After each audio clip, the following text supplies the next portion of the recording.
नमस्कार। मैं सुनील कुमार आपका स्वागत करता हूं आपके अपने चैनल क्या ऐसा होता है में। दोस्तों, अगर मैं नॉर्थ इंडिया की बात करता हूं, नॉर्थ इंडिया वाली पूरी बेल्ट की, किसी की कुंडली में अगर काल सर्प दोष होता है तो ये उज्जैन जाने का प्लान करते हैं, क्योंकि ये मानते हैं कि उज्जैन में कराई गई पूजा भी इनको सर्वोत्तम फल प्रदान करती है, जो कि मानना एक ठीक भी है।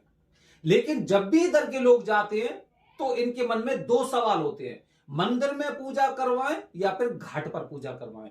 और हर इंसान का ये जो सवाल है वो ऐसा एकदम कहते हैं ना, पूरा एकदम फेमस हो गया है कि लोग इसी कंफ्यूजन में बने रहते हैं कि मुझे पूजा कहां पर करवानी चाहिए। दोस्तों, पूरा वीडियो देखिए, अगर पसंद आता है तो कमेंट बॉक्स में हर हर महादेव या धन्यवाद जरूर लिखना दोस्तों, ठीक है। अब सुनिए दोस्तों, घाट पर पूजा करने का प्रचलन जानते कहां से शुरू हुआ? यह प्रचलन शुरू हुआ गुजरात से। गुजरात में ज्यादातर बाहर के लोग पंडित बनकर पंडितों की वेशभूषा बनाकर जाते रहे थे और घाट पर पूजा करवाते रहे थे। अच्छा, गुजरात के लोग बहुत ज्यादा सीधे साधे होते हैं। वो कहते हैं ना कि हर इंसान को बहुत सीधा और समझदार लोग समझते हैं कि ये हमारा क्या अहित करेगा। इसीलिए अभी की बात नहीं कर रहा मैं अभी से 3-4 पीढ़ी पहले की बात कर रहा हूं कि जो शूद्र वर्ण के लोग जाते थे वहां पर पूजा करके आते थे, और आज उनके परिवार के जो आगामी पीढ़ी है वो भी वहां पर जा रही है, और आधार कार्ड में भी उन्होंने जोशी या शर्मा लिख रखा। इन लोगों ने गुजरात में इस तरह की लूट मचाई थी कि ये किसी भी घाट पर ये हर प्रकार की पूजा कर देते थे। इसीलिए लोगों के दिमाग में यही चीज घुस गई है कि घाट पर पूजा कराएं या मंदिर में पूजा कराएं। मुख्य जड़ है गुजरात, ध्यान रखना, मुख्य जड़ गुजरात है, क्योंकि यहीं पर लोग पूरे देश में से, खासकर अगर मैं नॉर्थ इंडिया की बात करूं तो नॉर्थ इंडिया के ज्यादातर लोग गुजरात जाते हैं कमाने के लिए, जिनमें बहुत से लोग ऐसे जो अपनी जाति बदलकर वहां पर पाठ पूजा करते लोगों के घर तक पहुंच चुके हैं, घुस गए हैं। तो इस मिथ की सबसे मुख्य वजह गुजरातियों का सीधापन, कि ये हर किसी को ब्राह्मण के वेश में ब्राह्मण समझ लेते हैं। सुनिए दोस्तों, तो घाट पर पूजा प्रचलित कैसे हुई, घाट पर पूजा कैसे प्रचलित हुई, मैं आपको बता रहा हूं, और गौर से सुनना बातों को। अगर आपको समझ में आती है तो कमेंट बॉक्स में धन्यवाद जरूर लिखना दोस्तों, हम कहीं पर भी जाते हैं, आप जानते हैं घाट पर पूजा कौन सी होती है? घाट पर ज्यादातर पूजा होती है जो पितरों का तर्पण होता है या पिंडदान होता है। नारायण बलि पूजा, नागबली पूजा, पिंडदान या फिर त्रिपिंडी श्राद्ध, किसी भी पितरों से संबंधित किसी भी तरह की पूजा होती है वो घाट पर होती है। अब ऐसी घाट पर पूजा हो रही थी, लोग जाते हैं वहां पर पूजा को देखते, कौन सी पूजा हो रही है? पितृदोष की पूजा हो रही है। कौन सी पूजा हो रही है? पिंडदान हो रही है। इसी तरह से उज्जैन में आप राम घाट पर जाएंगे तो पिशाचेश्वर महादेव का मंदिर है, यहां के आसपास बहुत ज्यादा पितृदोष की पूजा होती है, और माना जाता है भगवान श्री राम ने यहां पर पितृदोष की पूजा भी की थी। यहां पर भगवान शिव जी को पिशाचेश्वर महादेव पर जल चढ़ाने से ऐसा माना जाता है कि लोगों को पिशाच लोक में नहीं जाना पड़ेगा, उनसे उस योनि से मुक्ति मिलेगी। तो यहां पर पूजा करते करते जब जैसे ग्रुप में लोग आते हैं यहां पर, अब ग्रुप में लोग, किसी ने पितृदोष की पूजा कराई, अब गुरुजी से पूछा, गुरुजी हमारी कुंडली देखिए। कुंडली देखने के बाद पता चला कुंडली में काल सर्प दोष है, ये पूजा कहां होगी? यहीं पर करवा लो, यहीं पर करवा लो। विधान कौन सा था? पितृदोष की पूजा का।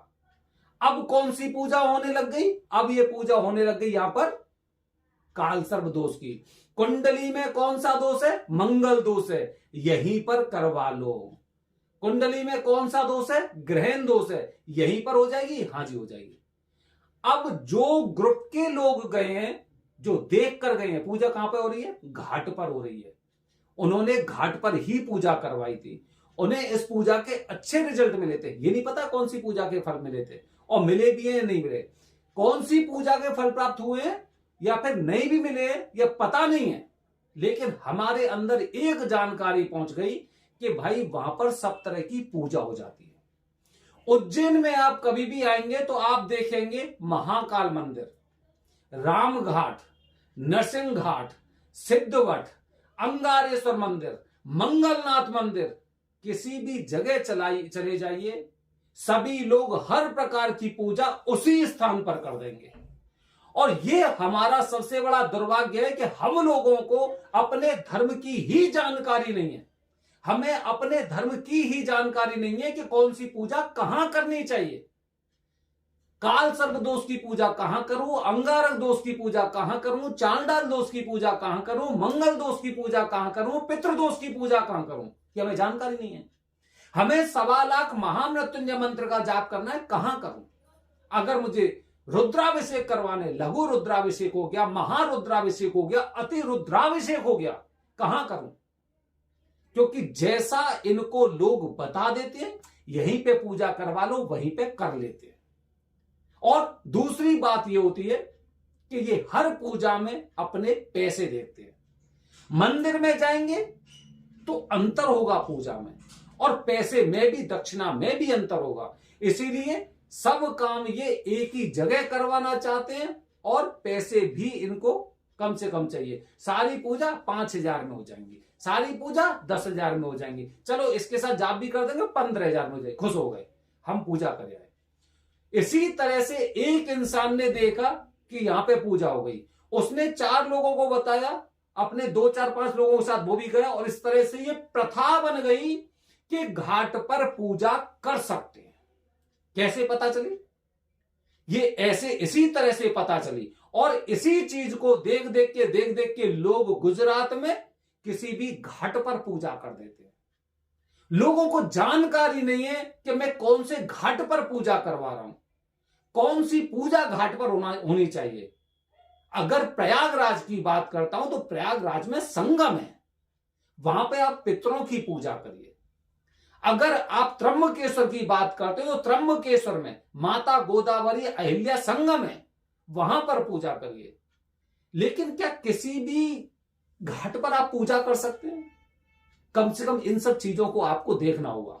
ये घाट की पूजा होने का मतलब यही हुआ कि वहां पर केवल पितरों से संबंधित पूजा होती थी। एक आदमी ने देखा, 1 से 4 लोगों ने देखा, 4 से 10 लोगों ने देखा कि यहां पर पूजा हो रही है, वहीं पर पूजा करवानी लग गई, और यही प्रथा प्रचलित हो गई कि घाट पर पूजा होती है।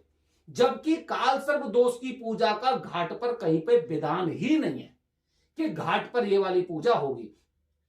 तो दोस्तों, सबसे पहले जो आप कंफ्यूज होते हो वो इसीलिए होते हो क्योंकि कुछ ऐसे वर्ण के लोग थे जो घाट पर पूजा करते रहे, करवाते रहे, और दूसरे क्षेत्रों में जा जाकर ये पूजा करने लग गए। तो आसपास के लोगों में एक ही चीज फैल गई कि भाई घाट पर पूजा कर सकते हैं। ये आपके ऊपर निर्भर करता है। कहीं पे भी जाइए, कोई से मंदिर में जाइए, आप ये देखिए कालसर्प दोष की पूजा कौन से घाट पर होती है। आखिरकार कौन सा ऐसा क्षेत्र है जहां पर घाट पर पूजा होती है? आप त्र्यंबकेश्वर जाइए, आप श्रीकालाहस्ती जाइए, आप गरुड़ चट्टी जाइए, आप उज्जैन जाइए, आप नाग वासुकी मंदिर जाइए, कहीं पे भी जाइए, कालसर्प दोष की पूजा कभी घाट पर होती नहीं है, होती नहीं है। ये घाट पर पूजा करने वाले वो लोग होते हैं, सारी पूजा एक साथ यहीं कर दो। ये घाट पर पूजा करने वाले सब लोग वो होते हैं कि मुझे भाई 2100 में सारी पूजा करवानी है, अन्यथा घाट पर कालसर्प दोष की पूजा का कोई औचित्य ही नहीं बनता है। यह विधि हमारी गुजरात से आई है, जो कुछ कहते ना शूद्र वर्ग के लोगों ने, शूद्र वर्ण के जो लोग थे, उन्होंने अपनी जाति बदलकर और पंडित बनकर वहां पर पूजा प्रचलित की, और यही पद्धति सब जगह फैल गई। तो ध्यान रखना दोस्तों कि सबसे पहले अगर आप गुजरात के रहने वाले हैं तो ध्यान रखिए, उनको देखिए जो आपके यहां पे पूजा करने आ रहे हैं, क्या वाकई में पंडित हैं या फिर ये बाहर के रहने वाले हैं। कि कुछ समय बाद ये कहीं ना कहीं तो जाते होंगे, ये कहीं ना कहीं अवश्य जाते होंगे, अपने घर जाते होंगे। कौन से घर जाते हैं, कहां जाते हैं, क्या गुजरात के ही रहने वाले हैं या बाहर के रहने वाले हैं? और बाहर के हैं तो आप ध्यान रखना, ये पता कहां के होंगे, ये आगरा के आसपास के क्षेत्र के होंगे, या फिर राजस्थान की अगर मैं बात करूं तो राजस्थान में हिंडोन वाला जो क्षेत्र है उधर के लोग होंगे, जो अपनी जात बदलकर वहां पर पंडिताई कर रहे हैं और लोगों को गुमराह कर रहे हैं। ध्यान रखना दोस्तों। तो इसीलिए निर्भर करता है आपके ऊपर। आप पद्धति के अनुसार पूजा करना चाह रहे हैं तो मंदिर में पूजा करिए, और अगर पद्धति के साथ पूजा नहीं करना चाह रहे हैं तो आप कहीं पे भी पूजा करिए, फिर तो आप अपने घर पर पूजा कर लो। घाट का मतलब तो समझिए, अपना खुद तो दिमाग लगाइए। कब तक लोगों द्वारा ठगे जाओगे तुम? कब तक? ये तुम्हें सोचना पड़े, क्योंकि पूजा आप करने जा रहे हैं और आपकी वजह से ही सब कुछ समस्या होती है। फिर बाद में आप कहते हैं कि हमें पूजा का फल प्राप्त नहीं हुआ। बने रहिए हमारे चैनल के साथ दोस्तों। हर हर महादेव। हरिओम।